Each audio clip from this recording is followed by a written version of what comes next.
आज हम इस चैप्टर में फ्रॉग को कंप्लीट करेंगे, जिसके बारे में उसकी मॉर्फोलॉजी, उसकी एनाटॉमी जो है वो सब कुछ हमें समझा रखी है।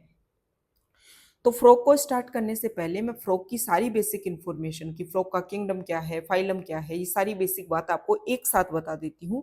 मतलब हम फ्रॉग का बायोडाटा जो है वो तैयार कर लेते हैं। देखो, फ्रॉग जो है उसका किंगडम होता है एनिमेलिया। इस अर्थ पे जितने भी लिविंग हैं उनको 5 किंगडम में बांट रखा है, और इन 5 किंगडम में से एक किंगडम होता है एनिमेलिया, जिसमें मल्टी सेलुलर यूकैरियोट्स ऑर्गेनिज्म आते हैं। और ये मल्टी सेलुलर यूकैरियोट्स जो एनिमेलिया में आएंगे उनमें सेल वॉल एब्सेंट होगी, और सारे के सारे मेंबर्स एनिमल किंगडम के हेटेरोट्रोफिक होंगे, मतलब अपना खाना खुद नहीं बनाएंगे। ये कुछ कैरेक्टर्स होते हैं जो आपको ध्यान में रखने हैं एनिमल किंगडम के मेंबर्स में। फ्रॉग का फाइलम जो है वो कोर्डेटा होता है। एनिमल किंगडम को 11 फाइलम में बांटा गया है, और सबसे हायर लेवल का जो फाइलम है वो कोर्डेटा फाइलम है। फिर कोर्डेटा फाइलम को भी 3 सब फाइलम में हम डिवाइड करते हैं, यूरोकोर्डेटा, सिफेलोकोर्डेटा और एक होगा वर्टिब्रेटा। तो फ्रॉग का सब फाइलम वर्टिब्रेटा है। फिर बात करते हैं डिवीजन की। डिवीजन जो है वो उनका नेथोस्टोमा है, मतलब इनमें जोस जो है वो प्रेजेंट होते हैं। सुपर क्लास जो है वो टेट्रापोडा होगी, मतलब 4 लिम्स देखने को मिलते हैं इसमें, फ्रॉग में। क्लास एम्फीबिया होगी, और एम्फीबिया का मतलब होता है, एम्फी का मतलब होता है डुअल, और बिया का मतलब होता है, बिया वर्ड जो है वो बायोस वर्ड से मिलकर के बना है, जिसका मतलब होता है लाइफ। मीन्स इनकी डुअल लाइफ होती है। ये एक्वेटिक पानी में भी रह सकते हैं फ्रॉग, और अर्थ जो है, सोइल जो है वहां पर भी रह सकते हैं। फ्रॉग का ऑर्डर जो है वो एन्यूरा होता है। फ्रॉग की फैमिली रेनिडी होती है। फ्रॉग का जीनस राना होता है। फ्रॉग की स्पीसीज टिग्रीना होती है। हमारे इंडिया में सबसे ज्यादा फ्रॉग की स्पीसीज जो है वो राना टिग्रीना देखने को मिलती है। तो ये मैंने बेसिक आइडिया आपको दे दिया है कि क्या फाइलम है, क्या किंगडम है, क्या ऑर्डर है, ये सारी बेसिक बात अब मैंने बता दी है। अब हम एक एक करके फ्रॉग की मॉर्फोलॉजी और एनाटॉमी के बारे में पढ़ लेते हैं। Frog Frog can live both on land and in fresh water and belong to class Amphibia of phylum Chordata। तो ये फाइलम क्या है, क्लास कौन सी है, ये सारा बेसिक आइडिया मैंने आपको एक साथ में दे दिया है। आप उसको समझ करके सारी चीज़ें रिलेट कर सकते हो। थोड़ा सा आप एनिमल किंगडम वाला चैप्टर है वहाँ पर जाकर के आप देखिए, तो ये चीज़ें आपके सारे रिलेट होंगी। ये जो मैंने अभी आपको इस तरीके सीक्वेंस में बताया ना, तो आप इसको एनिमल किंगडम वाले चैप्टर में एक बार जाकर के अभी देखिए कि कहाँ पर कैसे सुपर क्लास है, कहाँ एम्फीबिया है, तो ये सारी चीज़ें आपको वहीं पर रिलेट हो जाएंगी। कोडेटा फाइलम जब स्टार्ट हुआ है तो उसमें इस तरीके का डिवीजन जो है वो दे रखा है। ये डिवीजन वाला, सुपर क्लास वाला, क्लास वाला, ये सारा डिवीजन एक टेबल बना करके दे रखा है। वहां पर जाकर के आप इसको अभी अभी समझो, जिससे चीजें आपके और अच्छे क्लियर हों। तो बोल रखा है कि फ्रॉग जो है वो लैंड पर भी रह सकते हैं और फ्रेश वाटर में भी रह सकते हैं, और ये फाइलम कोडेटा की क्लास एम्फीबिया से बिलोंग करते हैं। एम्फीबिया का क्या मतलब है ये अभी मैंने आपको समझाया है। The most common species of frog found in India is Rana tigrina. India में फ्रॉग की जो सबसे कॉमन स्पीसीज है, बहुत सारी स्पीसीज देखने को मिलती है, जो सबसे मोस्ट कॉमन स्पीसीज है वो राना टिग्रीना है। They do not have constant body temperature, that is, their body temperature varies with the temperature of the environment. Such animals are called cold-blooded और poikilotherms। जो फ्रॉग होते हैं वो अपनी बॉडी का टेम्परेचर कॉन्स्टेंटली मेंटेन नहीं कर सकते हैं। उनके बॉडी का टेम्परेचर बाहर के एनवायरनमेंट के टेम्परेचर के अकॉर्डिंग वेरी करता है, और ऐसे एनिमल्स को बोलते हैं कोल्ड ब्लडेड और पोइक्लोथर्मिक एनिमल्स। इस अर्थ पे जो एवीज होते हैं, एवीज का मतलब है जो बर्ड्स होते हैं, और इसके अलावा मैमल्स जो होते हैं जिनमें हम भी आते हैं, ह्यूमंस भी आते हैं, ये वार्म ब्लडेड होते हैं, ये होम्योथर्मिक होते हैं। ये दोनों के दोनों जो हैं वो अपनी बॉडी के टेम्परेचर को कॉन्स्टेंटली मेंटेन करते हैं। बाहर के एनवायरनमेंट के अकॉर्डिंग इनकी बॉडी का टेम्परेचर चेंज नहीं होता है। You might have also noticed changes in the color of the frogs while they are in grasses and on dry land। आपने ऐसा देखा भी होगा कि जब फ्रॉग ग्रास एरिया पे होते हैं तो उसके अकॉर्डिंग अपना कलर जो है वो ग्रीन कलर कर लेते हैं, और जब ड्राई लैंड पे होते हैं तो सोइल के कलर के अकॉर्डिंग अपनी बॉडी का कलर कर लेते हैं। They have the ability to change the colour to hide them from their enemies, और इसको बोलते हैं camouflage. This protective coloration is called mimicry. अपने आप को प्रोटेक्ट करने के लिए ये कलर चेंज करने का जो प्रोसीजर है इसको बोलते हैं mimicry. You may also know that frogs are not seen during peak summer and winter. आपने ऐसा देखा होगा कि हमेशा आपको फ्रॉग देखने को नहीं मिलते, ऐसा नहीं है कि आप कंप्लीट ईयर में हमेशा आपने फ्रॉग देखे होंगे। फ्रॉग जो है जब पीक समर और पीक विंटर होता है उस टाइम देखने को नहीं मिलता है, मैक्सिमम हमें रेनी सीजन में देखने को मिलता है। During this period they take shelter in deep burrow to protect them from extreme heat or cold. This is known as summer sleep estivation and winter sleep hibernation. ये दोनों term आपको ध्यान में रखनी है। क्वेश्चन इस तरीके से आ जाएगा कि एस्टिवेशन क्या है, तो समर स्लीप को एस्टिवेशन बोलते हैं, हाइबरनेशन क्या है, विंटर स्लीप को हाइबरनेशन बोलते हैं। जब पीक समर होता है उस टाइम भी वो डीप बरो में चले जाएंगे ताकि अपने आप को प्रोटेक्ट कर सके। डीप बरो मतलब जमीन को खोद करके उसमें गड्ढा बनाते हैं और उसमें वो चले जाते हैं। इसको समर स्लीप को बोल देते हैं एस्टिवेशन और विंटर स्लीप को बोलते हैं हाइबरनेशन। अब सबसे पहले बता रखी है फ्रॉग की मॉर्फोलॉजी। तो यहाँ पर आप फ्रॉग का डायग्राम देखिए, ये फ्रॉग का हेड है, ये फ्रॉग की आई है। आई देखो ऐसा लग रहा है बल्ज्ड, जैसे बिल्कुल बाहर निकलने वाली हो रही हो। ये फ्रॉग का ट्रंक है और ये फ्रॉग के 4 लिम्स हैं, जिसमें आगे वाले जो लिम्स होते हैं उनको 4 लिम्स बोलते हैं और पीछे वाले जो लिम्स होते हैं उनको हाइंड लिम्स बोलते हैं। डायग्राम का जो मार्किंग है वो कर रखी है एक्सटर्नल फीचर्स ऑफ फ्रॉग। अच्छा, यहाँ पर लेटरल साइड पे आपको इस तरीके की ऐसी एक मेम्ब्रेनस स्ट्रक्चर दिखती है जो इनके ईयर को रिप्रेजेंट करती है। एक एक इस साइड होगी और एक जो है वो इस साइड होगी। ये स्ट्रक्चर जो है वो टिम्पेनम होती है, जो मेम्ब्रेनस स्ट्रक्चर होती है जो इनके ईयर को रिप्रेजेंट करती है। हमारी बॉडी में आप देखो, टच करके देखो बाहर से, ईयर के नाम पे ईयर पिन्ना है, ये जो बाहर आपको दिख रहा है ना, ये ईयर पिन्ना है। ठीक है, ऐसा कुछ भी नहीं होता है फ्रॉग में। अब हम पढ़ लेते हैं कि फ्रॉग की मॉर्फोलॉजी क्या है। मॉर्फोलॉजी का मतलब ये है कि बाहर से जो आपको ऑर्गन दिख रहे हैं एनिमल में, उन सब की आप स्टडी कर लो। Have you ever touch the skin of frog? क्या कभी आपने फ्रॉग की स्किन को टच करके देखा है? कभी आप टच करके देखना, काफी स्लिपरी होती है, काफी एकदम से ऐसे जैसे चिकनी चिकनी ऐसे लगेगी। The skin is smooth and slippery due to the presence of mucus. Mucus के प्रेजेंस होने की वजह से इनकी स्किन जो है वो स्मूथ होती है और स्लिपरी होती है। ड्यू टू मतलब ए आर क्वेश्चन बन गया, असर्सन रीजन वाला क्वेश्चन बन गया। ये आपको दे देंगे असर्सन में, और ये रीजन में म्यूकस की जगह मान लो यहाँ पर दे देंगे एक ऑयल ग्लैंड्स। ये रीजन जो है वो क्या हो जाएगा, फॉल्स हो जाएगा। तो इस तरीके से एनसीईआरटी में जहां जहां पर इस तरीके से ड्यू टू, बिकॉज ऐसे स्टेटमेंट दे रखे हैं, मतलब वो असर्सन रीजन के अच्छे क्वेश्चन वहां से बन जाते हैं। The skin is always maintained in A moist condition. Skin को हमेशा मेंटेन किया जाता है मॉइस्ट कंडीशन में फ्रॉग के द्वारा। The colour of dorsal side of body is generally olive green with dark irregular spot. देखो, इस लाइन को समझने से पहले यहाँ पर दे रखा है कि डोर्सल साइड का कलर जो है वो ओलिव ग्रीन और उसके ऊपर इरेगुलर स्पॉट होते हैं, और वेंट्रल साइड पे स्किन जो है वो यूनिफॉर्मली, कोई स्पॉट नहीं होता, एक जैसी जो है वो हल्के पीले कलर की होती है। तो पहले आपको ये समझ में आना चाहिए कि डोर्सल साइड किसको बोलेंगे और वेंट्रल साइड किसको बोलेंगे। मान लो ये एक ऑर्गेनिज्म है, इस ऑर्गेनिज्म को मान लो ऐसे पुल डाउन किया तो ये ऑर्गेनिज्म इस तरीके से जो है वो ले डाउन कर जाएगा। तो इसका ये जो नीचे का साइड होता है ना, ये इसका साइड हो जाएगा वेंट्रल साइड। इसका ये जो ऊपर का साइड हो जाएगा इसको बोलेंगे dorsal side.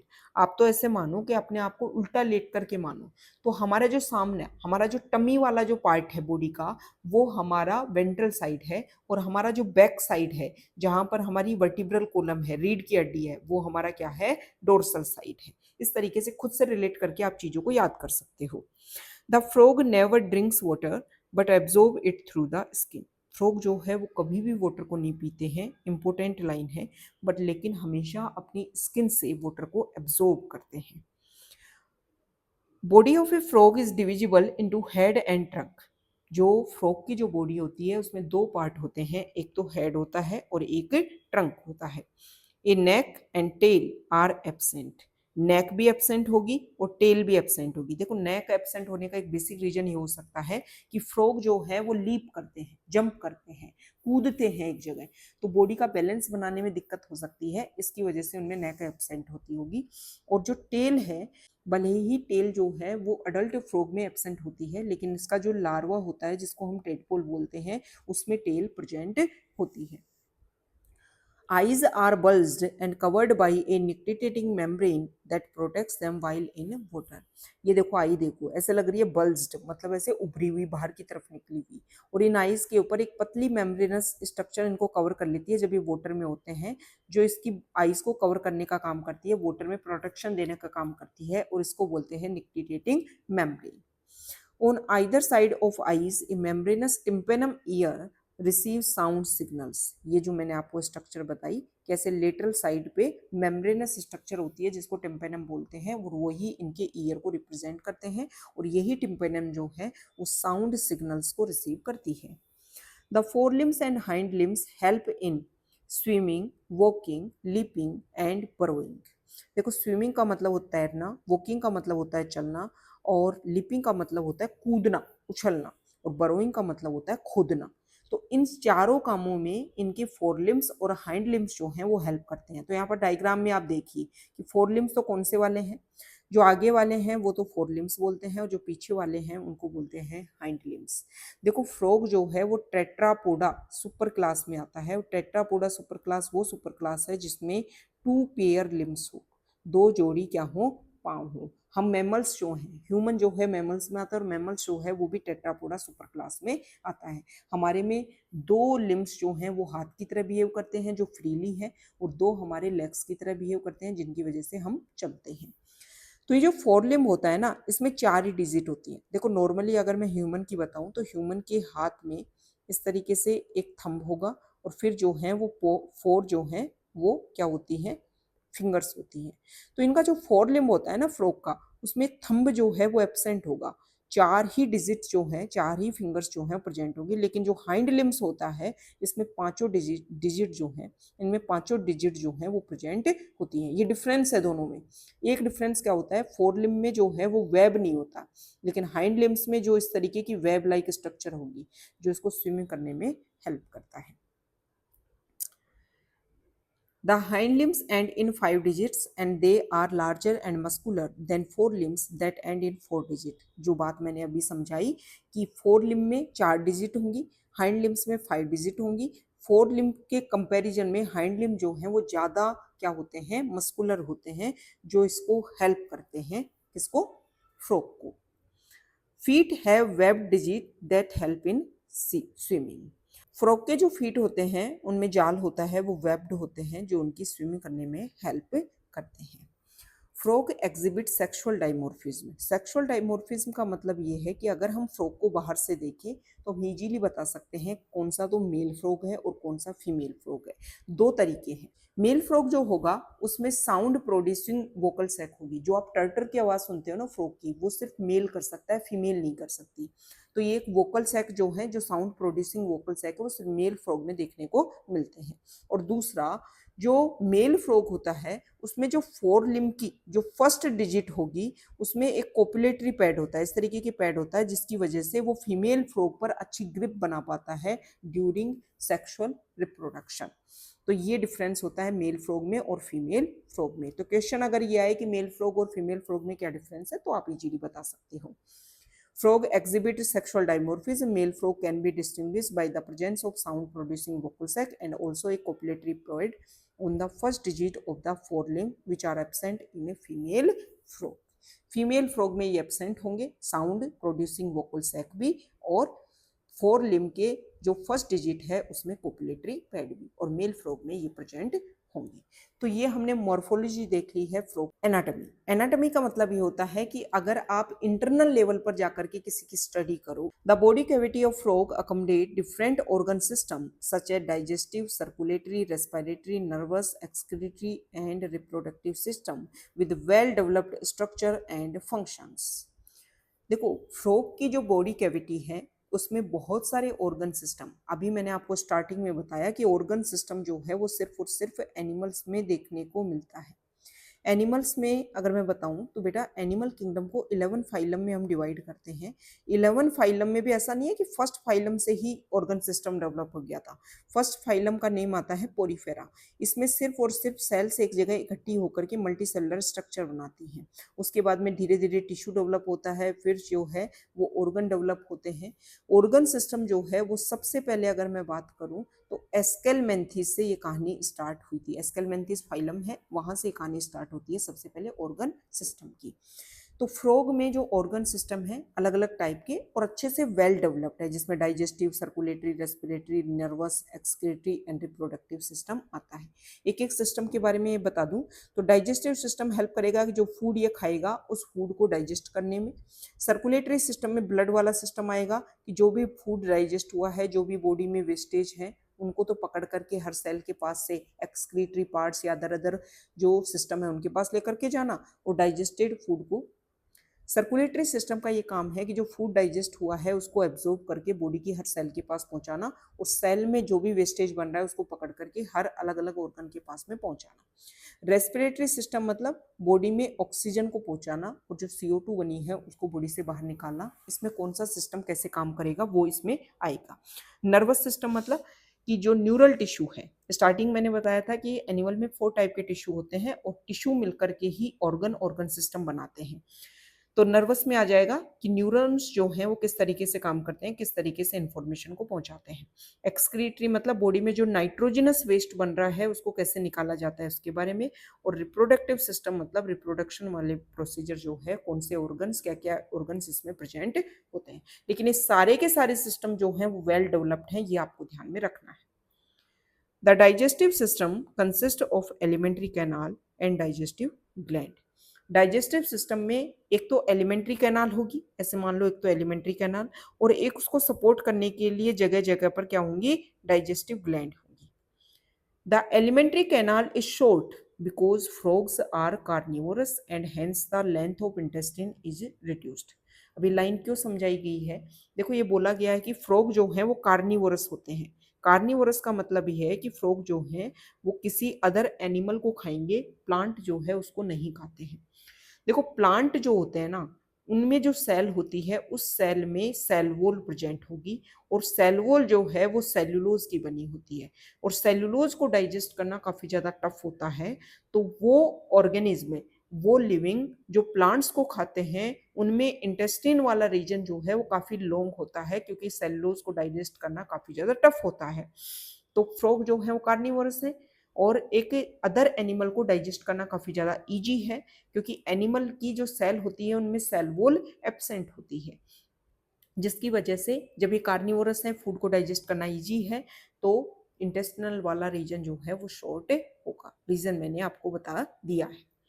The mouth opens into the buccal cavity that leads to the oesophagus through pharynx. अगर इस सीक्वेंस को मैं आपको बताऊं तो जो फ्रॉग है उसमें सबसे पहले माउथ होगा। माउथ जो है वो ओपन करेगा बक्कल कैविटी में, बक्कल कैविटी जो है वो ओपन होगी फेरिंग्स में और फिर फेरिंग्स जो है वो ओपन होगी ईसोफेगस में। ये जो ईसोफेगस है इससे पहले 3 कहानी हो रह जाएंगे, माउथ, बक्कल कैविटी और फेरिंग्स, और फिर ईसोफेगस आएगी। Esophagus is a short tube that opens into the stomach, which in turn continues as the intestine, rectum, and finally opens outside by the cloaca.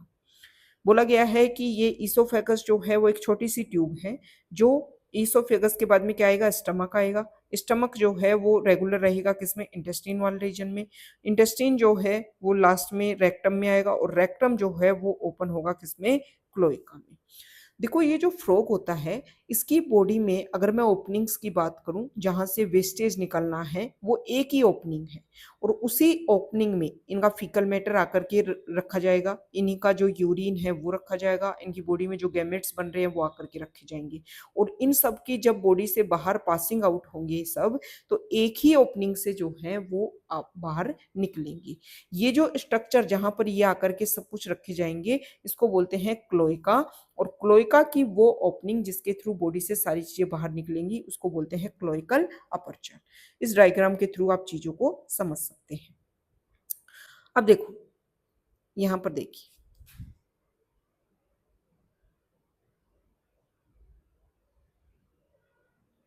अब देखो यहां पर देखिए, देखो ये तो हमने एलिमेंट्री कैनाल की बात कर ली, लेकिन इस एलिमेंट्री कैनाल में फूड का डाइजेशन कैसा होगा इसको लेकर के कुछ डाइजेस्टिव ग्लैंड प्रेजेंट होती हैं, जैसे कि लीवर प्रेजेंट होता है।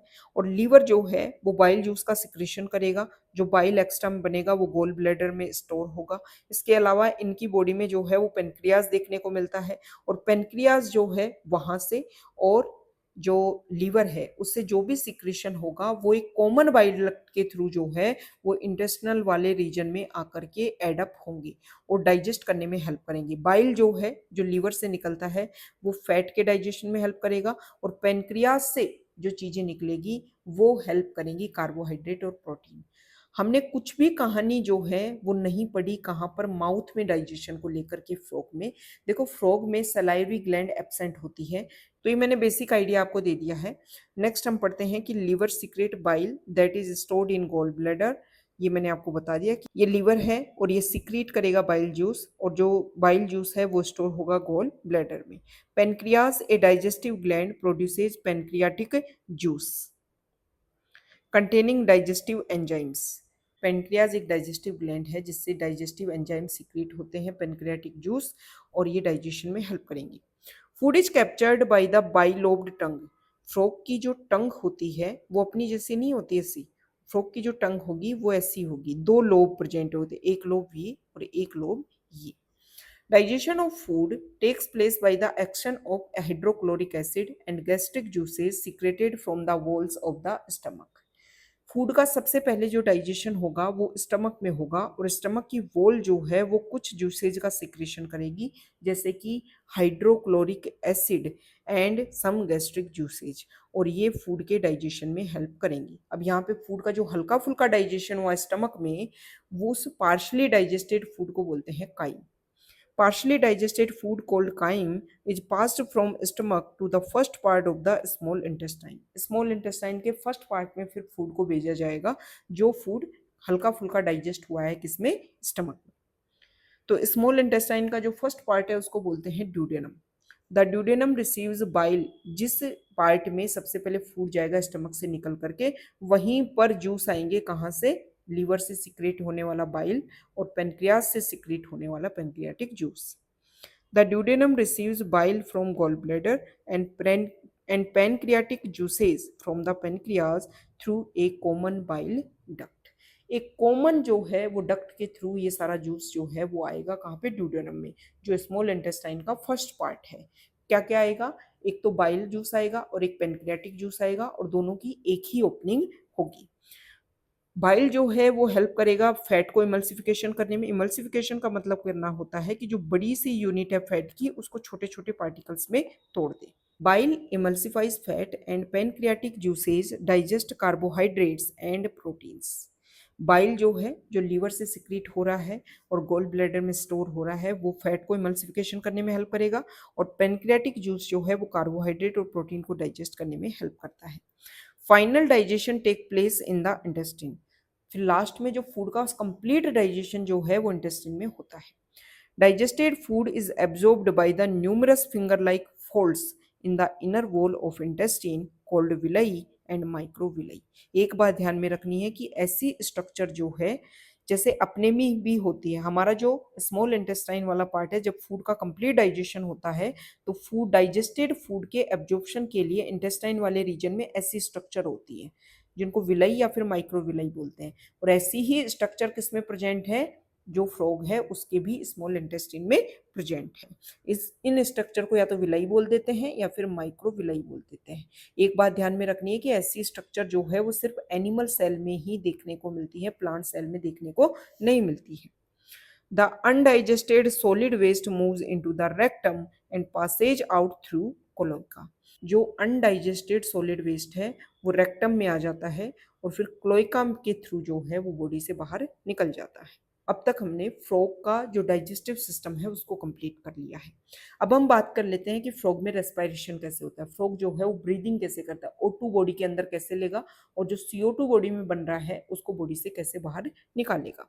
Frogs respire on land and in the water by two different method. जब फ्रॉग सोइल पर होते हैं तब अलग तरीके से रेस्पिरेशन करते हैं, और जब वाटर में होते हैं तब अलग तरीके से रेस्पिरेशन करते हैं। In water skin act as aquatic respiratory organ. जब फ्रॉग वाटर में होंगे तो उनकी स्किन जो है वो रेस्पिरेटरी ऑर्गन की तरह बिहेव करती है, और जब रेस्पिरेशन स्किन के थ्रू हो ऐसे रेस्पिरेशन को क्यूटेनियस रेस्पिरेशन बोलते हैं। Dissolved oxygen in the water is exchanged through the skin by diffusion। अब वाटर में जो डिजोल्व्ड ऑक्सीजन है वो स्किन के थ्रू बाय डिफ्यूजन बॉडी के अंदर आएगी। डिफ्यूजन का मतलब ये होता है कोई भी सब्सटेंस जो है वो हायर कंसंट्रेशन से लोअर कंसंट्रेशन की तरफ, मतलब यहाँ पर मान लो वो सब्सटेंस ज्यादा है, यहाँ पर सब्सटेंस ज्यादा है, और जब ज्यादा से कम की तरफ चीजें आती हैं तो इस टाइम में एटीपी की रिक्वायरमेंट नहीं होती है, चीजें सिर्फ हायर से लोअर की तरफ इजीली आ जाती हैं, इसको बोलते हैं डिफ्यूजन। तो जो वाटर जिसमें फ्रॉग प्रेजेंट है वहां पर ऑक्सीजन जो डिजोल्व है वाटर में वो उसका कंटेंट ज्यादा होगा, और जो फ्रॉग की बॉडी में ऑक्सीजन का कंटेंट कम है तो यहाँ से ज्यादा से कम की तरफ ऑक्सीजन आ रही है। ये तो CO2 और O2 का मूवमेंट है हायर से लोअर, जिसको डिफ्यूजन बोल देते हैं। अगर वाटर का मूवमेंट हो ऐसे हायर कॉन्सेंट्रेशन से लोअर कॉन्सेंट्रेशन की तरफ तो इसको बोल देते हैं ओस्मोसिस। दोनों अलग अलग टर्म है, ध्यान में रखना है। और जब लैंड पे होगा फ्रॉग तब कैसे कैसे रेस्पिरेशन करेगा, तो उसके टाइप हैं the buccal cavity, skin and lungs act as respiratory organs. जो स्किन होती है ना तब भी उसके थ्रू जो है वो रेस्पिरेशन कर सकता है। अब यहाँ पे क्वेश्चन ये बन सकता है कि फ्रॉग का कौन सा ऐसा ऑर्गन है जो दोनों ही टाइम एक्वेटिक और लैंड एरिया पर वो रहे तो रेस्पिरेशन में हेल्प कर सकता है, तो इसमें आंसर आ जाएगा स्किन। बकल कैविटी, स्किन और लंग्स जो है वो रेस्पिरेटरी ऑर्गन की तरह बिहेव करते हैं, कब? जब वो लैंड पे है। The respiration by lungs is non is called pulmonary respiration. अगर लंग्स के थ्रू रेस्पिरेशन हो रहा है तो उस रेस्पिरेशन को बोलते हैं पल्मोनरी। अभी बताया कि क्यूटेनियस रेस्पिरेशन क्या होगा, जब स्किन के थ्रू रेस्पिरेशन हो, और जब लंग्स के थ्रू रेस्पिरेशन हो तो बोलते हैं pulmonary respiration. The lungs are a pair of elongated pink coloured sac like structure present in the upper part of the trunk region, मतलब थोरैक्स वाले पार्ट में है। बोला गया है कि लंग्स कैसे हैं, एक पेयर है मतलब एक जोड़ी है, मतलब दो है, पिंक कलर के हैं, ये इंपॉर्टेंट वर्ड है, सैक लाइक स्ट्रक्चर है, और बॉडी का जो अपर पार्ट है, ट्रंक में भी जो अपर रीजन है, थोरैक्स वाला रीजन है, वहां पर प्रेजेंट है। Air enters through the nostril into the buccal cavity and then to lungs. बोला गया है कि एयर जो है वो नोस्ट्रिल के थ्रू बकल कैविटी में आएगी और उसके बाद में जो है वो लंग्स में जाएगी। एक्चुअली ये होता है कि जब फ्रॉग ब्रीदिंग करता है तो उस टाइम क्या करेगा, नोस्ट्रिल से जैसे ही एयर बकल कैविटी में आएगी वैसे ही फ्रॉग जो है वो अपने माउथ को बंद कर लेता है, जिसकी वजह से प्रेशर क्रिएट होता है, और जब प्रेशर क्रिएट होगा तो एयर जो है वो एंट्री करेगी लंग्स की तरफ। During aestivation and hibernation gaseous exchange take place through skin. और जब एस्टिवेशन और हाइबरनेशन, हाइबरनेशन मतलब विंटर में स्लीप में जाए, एस्टिवेशन मतलब जब समर में स्लीप में जाए, कौन? फ्रॉग। तो उस टाइम वो स्किन के थ्रू अपना रेस्पिरेशन का प्रोसीजर करता रहता है। तो स्किन हर जगह काम आ रही है, जब एस्टिवेशन हाइबरनेशन में जा रहा है तब भी काम आ रही है, जब वो एक्वेटिक एरिया में प्रेजेंट है, पानी में प्रेजेंट है, तब भी काम आ रही है, और जब लैंड पे प्रेजेंट है तब भी काम आ रही है। The vascular system of frog is well developed close type. तो सबसे पहले तो आप ये समझिए क्लोज टाइप क्या होता है। तो इस लाइन में ये बोला गया है कि फ्रॉग का जो वस्कुलर सिस्टम होता है, वस्कुलर सिस्टम मतलब ब्लड का सर्कुलेशन जो है वो वेल डेवलप्ड है और क्लोज टाइप है। क्लोज टाइप का मतलब जैसा कि हमारे में है, हमारे में हमारी बॉडी के जो ऑर्गन्स है वो डायरेक्टली ब्लड के कॉन्टेक्ट में नहीं आते। कैसे नहीं आते हैं? हमारी बॉडी में जो ब्लड है वो पत्ती पत्ती ट्यूब्स में फैल रहा है, और ये जो ट्यूब्स हैं इनको बोल देते हैं ब्लड वेसल्स। ये जो ब्लड वेसल्स हैं इनके अलग अलग नाम हो सकते हैं, जैसे कि ये वेन्स हो सकती हैं, जैसे कि ये कैपिलरीज हो सकती हैं, और जैसे कि ये आर्टरी हो सकती हैं। तो ये बॉडी में पतली पतली ट्यूब्स फैली हुई हैं जिनके थ्रू बॉडी में ब्लड का सर्कुलेशन होता है, और ब्लड से जो भी न्यूट्रिएंट्स बॉडी में सर्कुलेट होते हैं तो ब्लड की कैपिलरीज जो हैं वो हर सेल के पास में इनको पहुंचाने का काम करेंगे। ब्लड में न्यूट्रिएंट्स का अमाउंट ज़्यादा होगा, सेल में कम होगा, तो हायर कॉन्सेंट्रेशन से लोअर कॉन्सेंट्रेशन की तरफ ये न्यूट्रिएंट्स जो हैं वो मूव करेंगे। उसको बोलते हैं simple diffusion. So simple diffusion के थ्रू ये कहानी चलती रहेगी। अब ऐसे ही सेल में कुछ वेस्टेज बन रहा है तो यहाँ पर हायर कॉन्सेंट्रेशन में है सेल में और ब्लड में कम है, तो हायर से लोअर की तरफ ब्लड में ये वेस्टेज चला जाएगा। ठीक है, ऐसी ही कहानी किसमें होती है? फ्रॉग में होती है। अब क्या होता है कि जब ब्लड में से न्यूट्रिएंट्स जो हैं वो सेल के पास आ रहे होते हैं, उस टाइम ब्लड का कुछ पार्ट जो है वो निकल करके इस एक्स्ट्रा वाले पार्ट में भर जाएगा। अब इस तरीके से अगर हर सेल के पास में ब्लड का कुछ पार्ट निकलता रहा तो ब्लड की जितनी क्वांटिटी है बॉडी में, जैसे कि ह्यूमन में बोलते हैं कि हेल्दी पर्सन में 5 लीटर ब्लड होता है, ऐसे तो हर सेल के पास में ब्लड का कुछ पार्ट निकलेगा तो ब्लड तो कम हो जाएगा, क्वांटिटी कम हो जाएगी। तो इस जो एक्स्ट्रा फ्लूइड को स्टोर करके दोबारा से मेन ब्लड सर्कुलेटरी सिस्टम में ऐड करने का जो प्रोसीजर है, उस प्रोसीजर को, उस सिस्टम को हम बोलते हैं लिम्फेटिक सिस्टम। और ये जो फ्लूइड, जो एक्स्ट्रा फ्लूइड है जो ब्लड के बाहर निकल गया है ना सेल में पहुंचा है, इसको बोलते हैं लिम्फ। ठीक है, तो ऐसा ही सिस्टम जो है, जो क्योंकि इसमें भी क्या होता है, फ्रॉग में भी क्लोज सिस्टम होगा, तो जब इस तरीके से ब्लड निकल करके सेल के पास आएगा तो कुछ एक्स्ट्रा फ्लूइड यहाँ पर निकल जाएगा, तो उसको दोबारा से मेंटेन करने के लिए ये सिस्टम इसमें भी प्रेजेंट होता है। तो क्लोज सिस्टम समझा दिया, लिम्फ सिस्टम क्या होता है वो मैंने आपको समझा दिया। Frog have a lymphatic system also, तो जो अभी मैंने समझा है वही बात है कि फ्रॉग में ब्लड सिस्टम तो है ही, उसके साथ साथ लिम्फेटिक सिस्टम भी है। The blood vascular system involves heart, blood vessels and blood. Blood vascular system में क्या क्या होता है, हार्ट होता है, ब्लड वेसल्स होती हैं और ब्लड होता है। The lymphatic system consist of lymph, lymph channels and lymph nodes.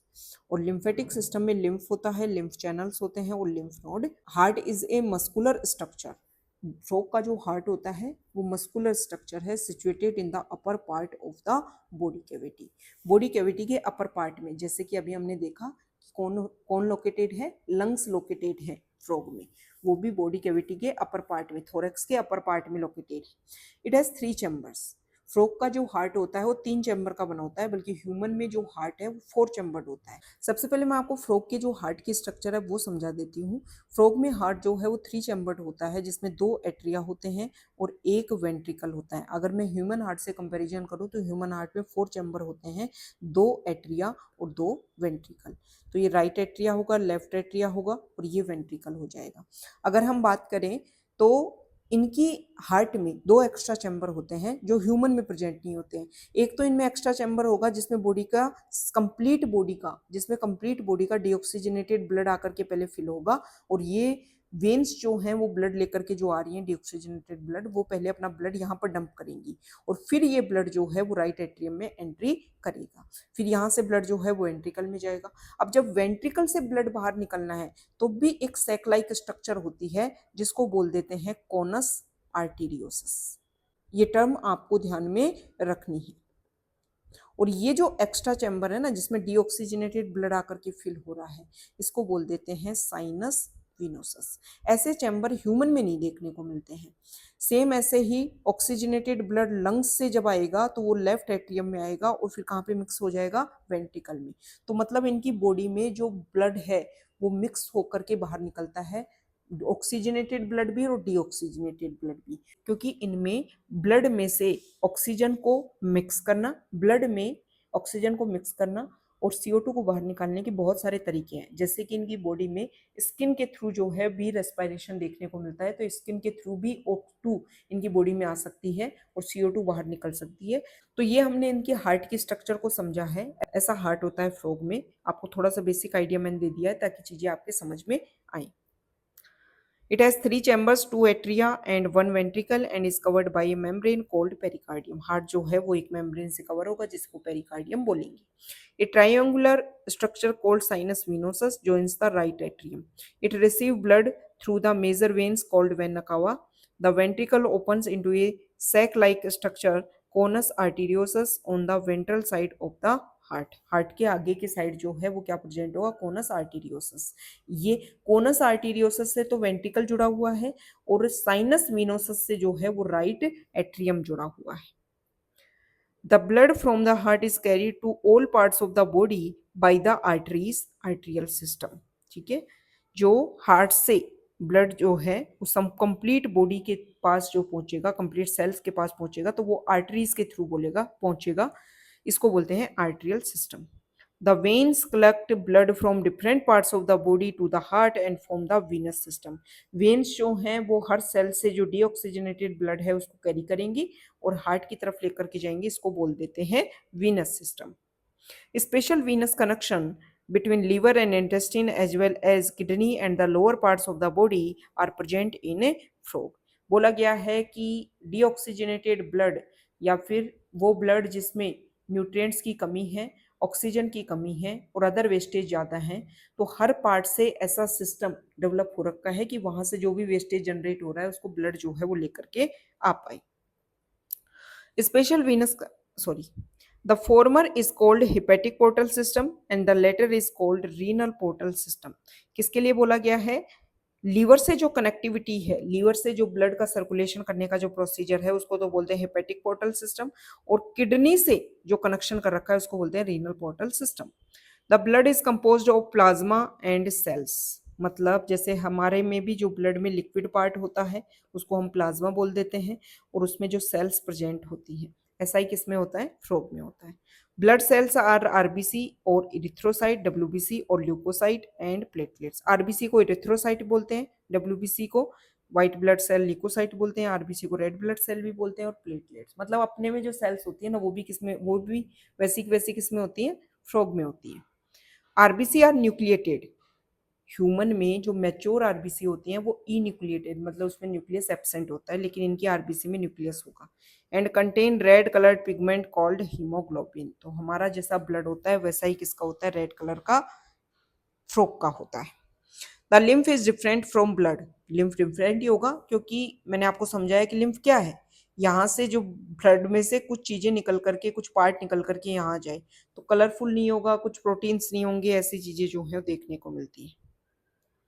It lacks few proteins and RBC. तो लिम्फ कैसा होता है? कलरलेस होता है। The lymph is different from blood. Lymph जो है वो ब्लड से डिफरेंट होगा, बिल्कुल डिफरेंट होगा, क्योंकि पूरा ब्लड जो है वो यहाँ से निकल करके थोड़ा ना यहाँ पे ऑर्गन के पास आ रहा है, कुछ पार्ट आता है, ठीक है।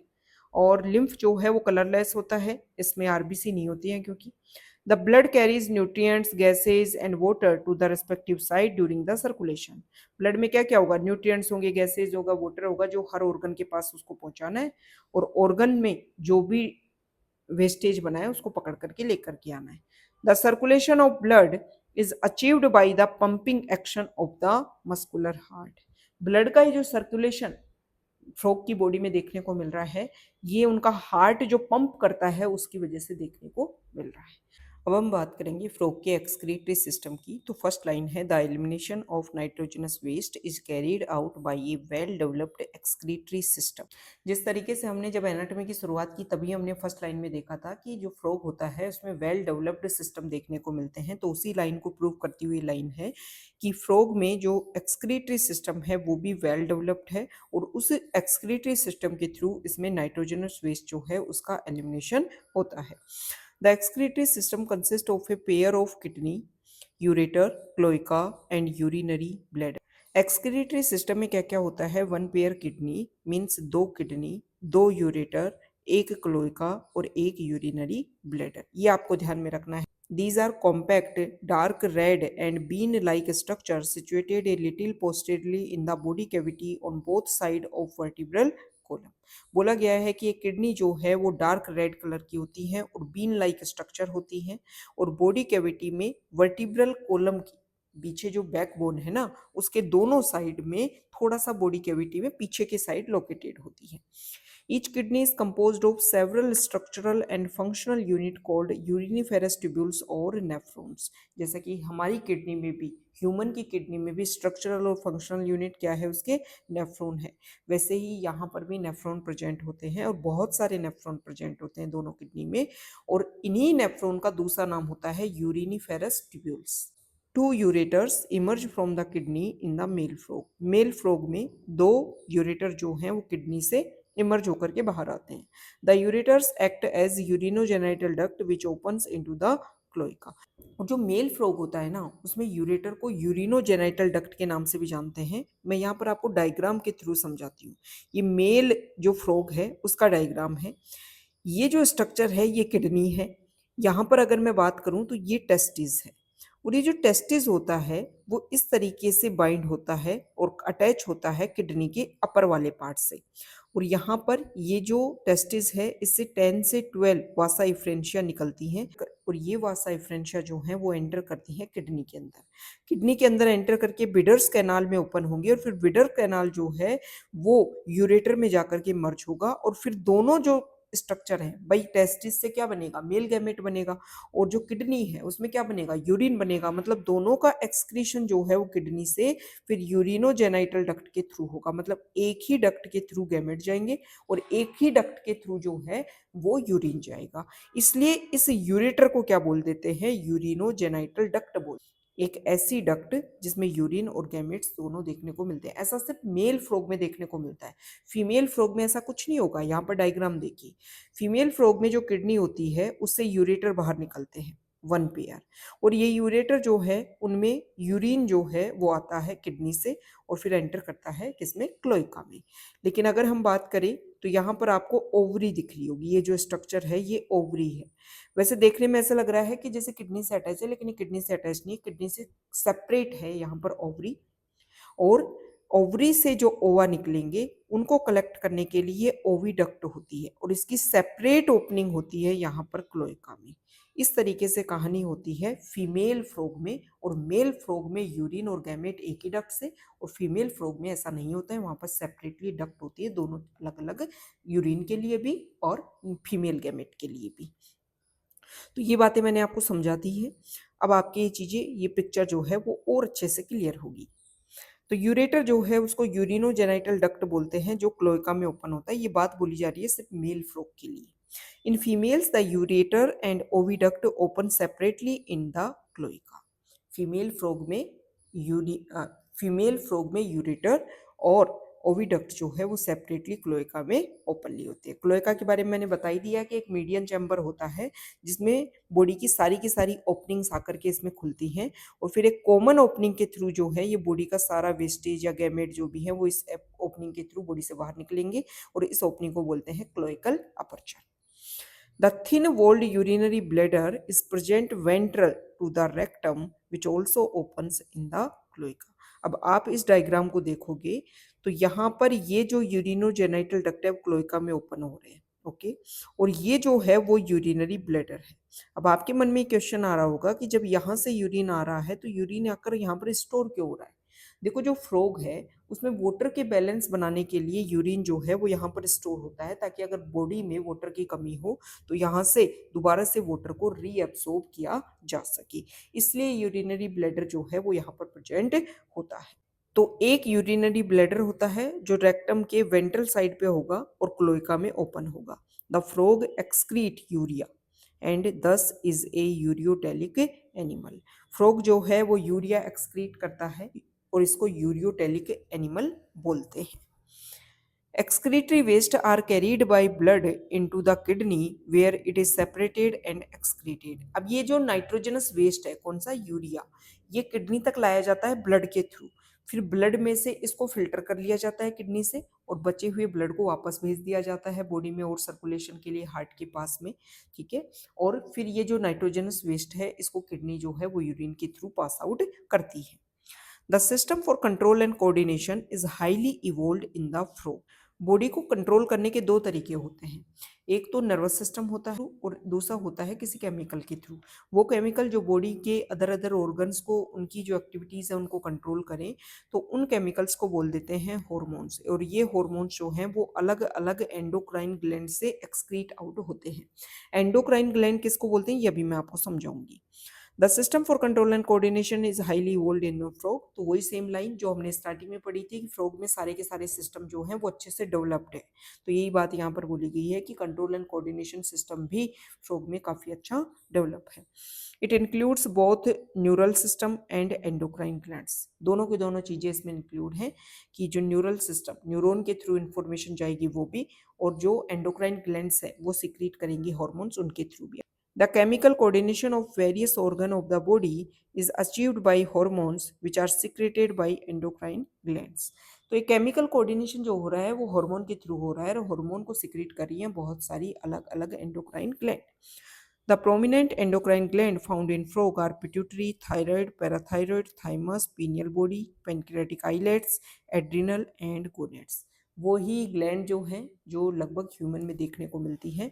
और गोनेड का मतलब होता है कि मेल में तो टेस्टिस और फीमेल फ्रॉग में ovary. The nervous system is organised into A central nervous system, brain and spinal cord. जो नर्वस सिस्टम होता है फ्रॉग का, उसमें एक तो सेंट्रल नर्वस सिस्टम होता है। सेंट्रल नर्वस सिस्टम में कौन आएगा? ब्रेन आएगा, और फिर ब्रेन से ही अटैच होती हुई स्पाइनल कोड आ जाएगी। ये ब्रेन हो गया, ये स्पाइनल कोड हो गई। A peripheral nervous system, cranial and spinal nerves. अब ब्रेन तक इंफॉर्मेशन पहुंचाने के लिए कुछ क्रेनियल नर्व्स होंगी, और स्पाइनल तक इंफॉर्मेशन पहुंचाने के लिए कुछ नर्व्स होंगी, उनको बोल देंगे spinal nerves. And an autonomic nervous system. Autonomic nervous system ये होता है कि हमारी बॉडी के वो ऑर्गन्स जिनमें जब कंडीशन कैसी हो कि अचानक से कुछ बॉडी में हो जाए, तो उनको किस तरीके से कंट्रोल कोऑर्डिनेशन किया जाता है उसके अकॉर्डिंग, मतलब सिंपैथेटिक कंडीशन में, और पैरासिम्पैथेटिक कंडीशन मतलब नॉर्मल कंडीशन में। तो फ्रॉग जो होता है उसमें सेंट्रल नर्वस सिस्टम भी होता है, पेरिफेरल नर्वस सिस्टम भी होता है, और ऑटोनोमिक नर्वस सिस्टम भी होता है। There are 10 pairs of cranial nerves. ये जो क्रेनियल नर्व्स हैं वो फ्रॉग में 10 पेयर्स होती है, मतलब 10 इस साइड होंगी और 10 इस साइड होंगी। ह्यूमन में ये 12 पेयर्स होती है। 10 pairs of cranial nerves arising from the brain.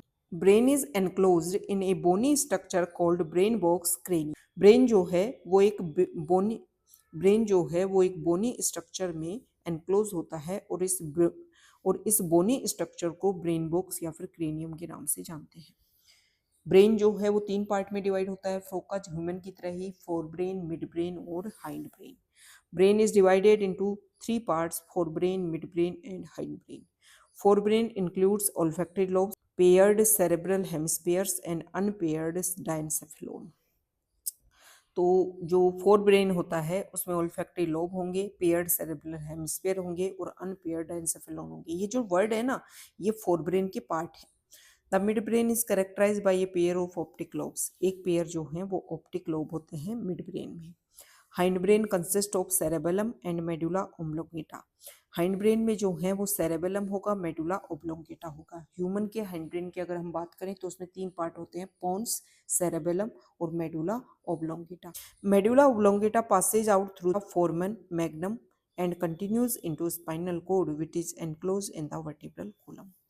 तो जो मेडुला ओब्लोंगेटा है वो फोरमन मैग्नम के थ्रू पास आउट होता है और फिर रेगुलर करेगा स्पाइनल कोड में। स्पाइनल कोड जो है वो एक बोनी स्ट्रक्चर में एनक्लोज रहेगी, और वो क्या होती है? वर्टिब्रल कोलम, रीढ़ की हड्डी, बैक बोन। तो ये हमने फ्रॉग का जो केमिकल एंड कंट्रोल सिस्टम है उसके बारे में हमने स्टडी कर ली है। अब हम बात करेंगे कि फ्रॉग में कौन कौन से सेंस ऑर्गन होते हैं। Frog has different type of sense organ, namely sense of touch, touch का सेंस होता है जिसको सेंसरी पेपिली बोलते हैं। टेस्ट का जो है सेंस होता है, टेस्ट बड होते हैं। स्मेल का होता है, नेजल एपिथेलियम बोलते हैं उसको। विजन का आईज से होता है, और हियरिंग का होता है टिप वेनम से, with internal ear. Internal ear होगा, और बाहर पर देखने के लिए ऐसी मेम्ब्रेनस स्ट्रक्चर होती है। आई जो होती है ना, उसके बिल्कुल साइड में इस तरीके से मेम्ब्रेनस स्ट्रक्चर होती है जिसको टिम्पेनम बोलते हैं। यही ईयर को रिप्रेजेंट करता है फ्रॉग में। मतलब जैसे अपने में ईयर पिन्ना होता है ना बाहर जो स्ट्रक्चर है, वैसा उनमें कुछ भी नहीं होता है फ्रॉग में। Out of these, eyes and internal ears are well organized structure, are the rest and the rest are cellular aggregation around nerve endings।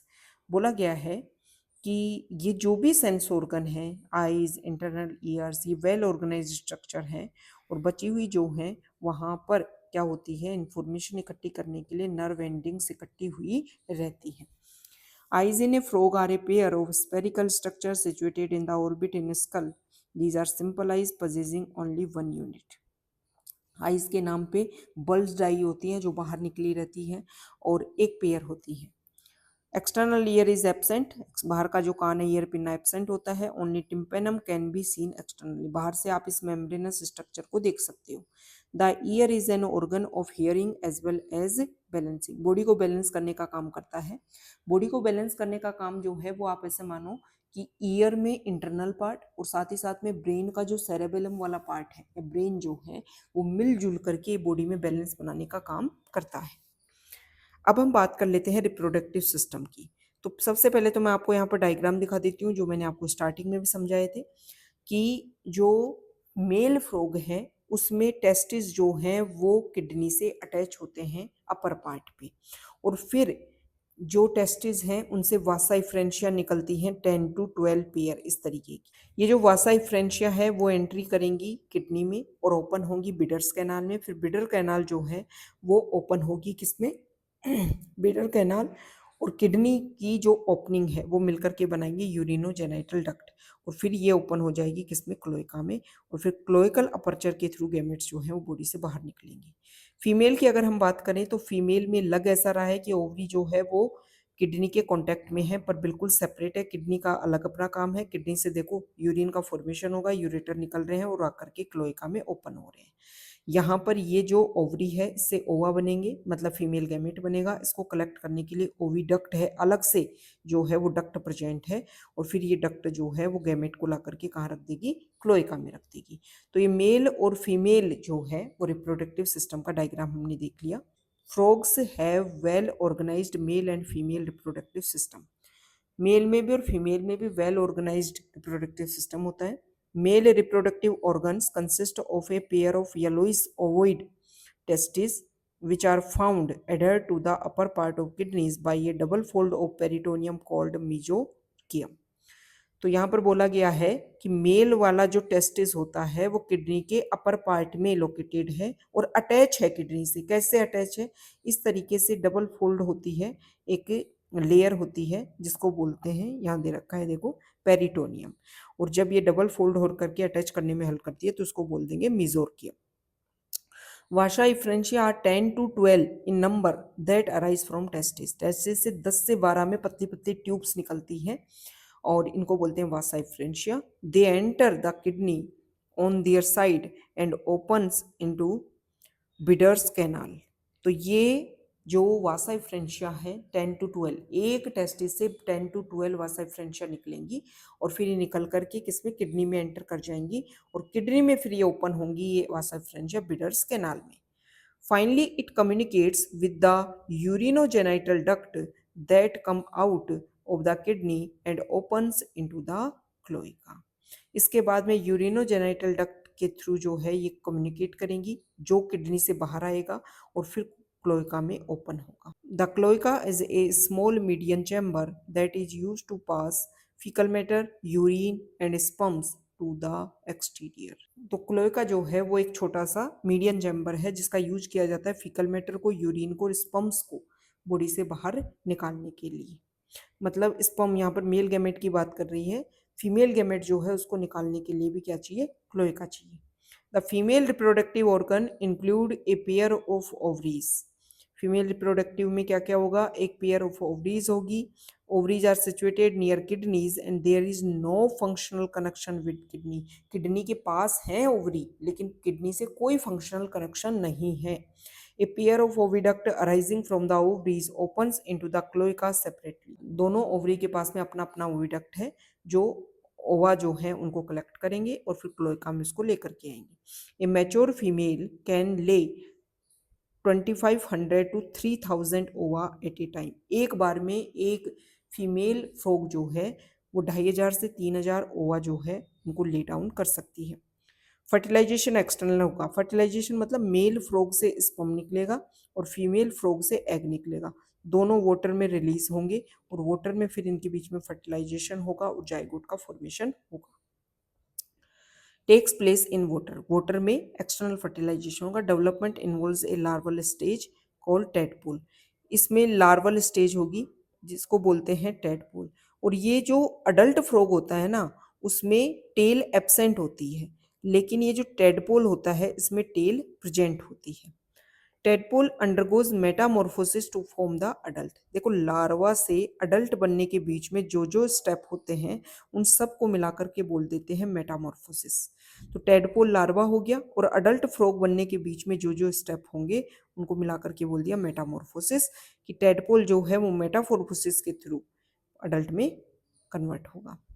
अब बता रखा है कि फ्रॉग का क्या क्या बेनिफिट है। तो frog are beneficial for mankind, human के लिए काफी ज्यादा बेनिफिट देने वाला है फ्रॉग। क्योंकि रीजन दे रखा है तो असर्सन रीजन का इंपॉर्टेंट क्वेश्चन, क्योंकि they eat insect and protect the crop. Frog जो है वो बहुत सारे इंसेक्ट को खा लेता है जिससे क्रॉप जो है, एग्रीकल्चर जो है वो काफी ज्यादा बेनिफिट होता है, फार्मर को काफी ज्यादा बेनिफिट होता है। Frog maintain ecological balance because they serve as an important link of food chain and food web in the ecosystem. Ecosystem में बहुत सारी फूड चेन चलती हैं. फूड चेन का मतलब ये है कि मान लो यहाँ पर फूड प्रेजेंट है, ये प्लांट है, इसने फूड बनाया फोटोसिंथेसिस के थ्रू, फिर मान लो इसको किसी गोट ने खाया, गोट को किसी लोयन ने खा लिया. दूसरी बार अगर हम बात करें तो मान लो ये जो है वो प्लांट है, इस प्लांट को जो है वो किसी इंसेक्ट ने खाया, इंसेक्ट को जो है वो किसी स्नेक ने खाया, और स्नेक जो है उसको किसी ईगल ने खाया, और फिर ईगल जो है उसको मान लो जो है वो कोई लेपर्ड ने खा लिया, किसी लोयन ने खा लिया. इस तरीके से कहानी कंप्लीट हो गई. कहानी ये अलग अलग फूड चेन चल रही है फूड चेन. तो ये फूड चेन आपस में क्या हो गई, कनेक्ट हो गई. इसको बोल देते हैं फूड वेब. तो फ्रॉग जो है वो काफ़ी इंपॉर्टेंट रोल प्ले करता है, बहुत सारी फूड चेन में प्रेजेंट होता है, जो आपस में कनेक्टेड होकर के अच्छा इकोसिस्टम बनाने में हेल्प करती है. In some countries, the muscular leg of frog are used as food as by men. बहुत सारी कंट्रीज में इसकी जो हाइंड लिम होती है ना, जो मस्कुलर लेग होती है, उनको खाया भी जाता है, तो फूड के फॉर्मेट में भी यूज आता है. तो ये बेनिफिट हो गया फ्रॉग का.